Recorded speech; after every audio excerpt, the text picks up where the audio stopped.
过去，川普随手一条推特，全球金融市场都在风雨飘摇，是吧？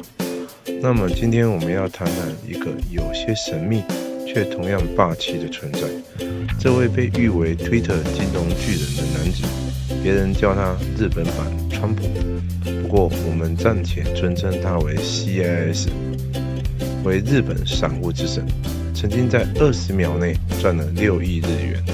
CIS 一直都保持神秘，唯一上了一档日本电视节目，整个人都戴着一顶神秘的头套出现，像个投资忍者。主持人好奇问他：“喂，你一天最多能挣多少钱啊？”你猜他怎么回答？他居然说：“10分钟足够赚个6亿日元。”是不是觉得他超有自信？后来主持人又问了个更狠的问题：“那你最多赔过多少钱？” CIS 笑着回答说：“3天就亏了5亿呢。”哇，是不是觉得这真的是生活版赌城传奇呢？据资料显示 ，CIS 于2004年赚到2亿日元，而成为专职操盘手，在于1年内获利高达近30亿日元。之后 ，CIS 在自己的 Twitter 的介绍中说，目前他的资产高达230亿日元。CIS 看似资产很大，但是他可是在2000年的时候，也只是大学4年级的小伙子，手握300万日元就开始他人生的股市大冒险，是不是感觉有点魔幻成长的味道呢？他的每一次交易都像是给整个市场扔了个石头，引起巨大的涟漪啊！他到底是靠着什么疯狂的操作，开创了他的投资神话，还是有什么丰功伟业吗？当然，接下来我们就要一一揭晓，看看 CIS 到底是怎么发迹和玩转股市的吧。CIS 小学时候，零用钱简直是稀有宝物，他爸妈给的钱是根据年级来的，1年级100元，2年级200元。就这么简单且单纯，但是我们要来谈的是 CIS 的游戏人生，这可不是普通的玩乐，而是结合智慧和获胜方法的独特体验。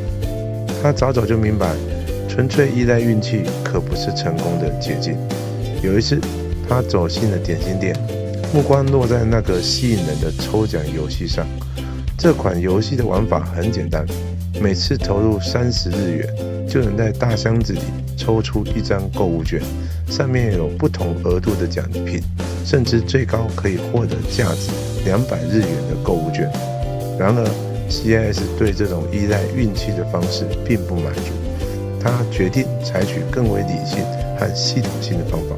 他买了2个大箱子的购物券回家，然后开始进行严格的统计。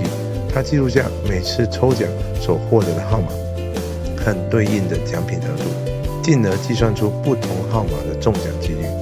通过这样的分析，他逐渐洞悉了抽奖游戏的规律，这就意味着他掌握了其中的诀窍，知道了哪些号码更容易中奖。这种优势使他能够在抽奖游戏中轻松取胜，不再依赖侥幸，而是靠着自己的智慧来设法赢得更多的奖品。他完全搞清楚了中奖的规则，于是可以说是一抽一中，轻松又得意。就像刚刚讲的抽抽乐，他早已研究的滚瓜烂熟，知道哪些号码中奖率最高，所以只要店家一推出新的抽抽乐，奖品的号码是几率较高的号码，他马上就跑去捧场，来抽中高几率的号码。不过他后来发现，中的购物券不能直接当钱花，这可是个难题。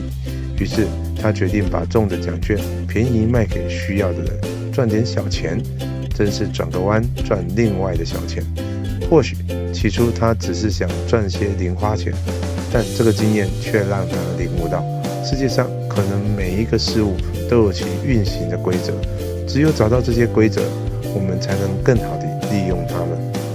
CIS 进入中学后，玩弹珠机成了他的新爱好。深陷于弹珠机的世界，然而，与一般的玩家不同的是 ，CS 并不仅仅追求娱乐和胜负的刺激，它更专注于探索游戏背后的规则。他细心研究了当时网络上公开的弹珠机攻略，并在找到其中的规律后，开始在不同的弹珠机店中穿梭，寻找最可能派奖的机器。他的研究和努力让他成为一名弹珠机高手，每月能够赢得40万日元以上的奖金，甚至成为一支弹珠队伍的组长。在他20岁时，他已经赚下了2000万日元的资金。然而 ，CS 并不满足于此。对于一个有抱负的青年来说，2000万日元只是开始，还不够财富自由呢。于是，在2000年 ，CS 踏入了另一场挑战。他进入了股市的世界。股市就像游戏一样，是一个捉摸不定的竞技场，需要精明的头脑和敏锐的观察力。他开立券商账户时，谨慎地打入了300万日元的初始本金，这成为了他投身股市的第一步。起初 ，CS 总是倾向于投资便宜的低价股，这让他想起如今的加密货币市场，那些充满潜力的币种，让人趋之若鹜。就像他过去的投资，尽管起初有些成功，但最终还是被市场打回原形。因此，在开户约2年半后 ，CS 手头的300万日元投资价值缩水至仅剩104万日元。然而 ，CS 并不甘心被这些失败所击败，他开始转变策略。他意识到市场中存在着一定的规律，那些值得信赖的公司往往会取得更多的信赖，而便宜的股票往往还会继续走低。这个领悟让他改变了作战方针，开始重视有优势的优质股票，并且学会顺势而为，随着市场趋势进行交易。2005年 ，CS 以一场震惊市场的交易事件成名，这也被称为 J-CON 股票错战事件。当天，瑞穗证券遭遇了一位倒霉的交易员，由于某种原因，他下了一张错误的交易单，将价值61万一股的订单误指为仅1日元出售61万股。CS 看到后 ，CS 仅仅花了20秒时间思考，随即果断采取行动，决定购入3300股该股票。在购入后的短短10分钟内，股价首次触及涨停板。CS 毫不犹豫地将所持股份全部出售。与此同时，其他已经得知此讯息的交易员却迟迟未有行动。这次的大规模实卖单数量接近 J-CON 流通股数的42倍，一举引起整个股市的震惊。这起意外的抛售事件立即使瑞穗证券蒙受了整整1季度的利润损失，但 CS 却趁势获利了6亿日元，名声大噪，一跃成为业者顶尖的操盘手之一。接着，短短这1年 ，CS 的总资产甚至超过了30亿日元，已经实现了初始本金的惊人增长，达到1000倍。随后，他的账户以每年超过17% 的复合年收益率稳定增长，彰显出他对市场的敏锐判断和出色的执行能力。可以说 ，CS 的成功源于他对市场的准确判断以及异乎寻常的坚定执行能力。这次乌龙抛售事件更是成为他跃升业界顶尖的重要契机。但是 CS 也不是一直都是一帆风顺的，事实上，他也曾经在投资路上踩过几个地雷。让我们看看他是如何处理这些挫折的。有时候就是要学会在风雨中前行啊。就在2006年，日本活力门事件虚假交易事件震惊了股市，活力门老板崛江贵文被捕。活力门的股价一开盘就像是坏掉的电梯，直直往下坠，从696元跌到100元。那画面就像是电影里的惊悚场景一样。CS 当时可是拿着19亿元的资金，看准了这次机会，想说抄底进场，可是命运捉弄人，股价继续往下狂奔，就像是被开了个玩笑。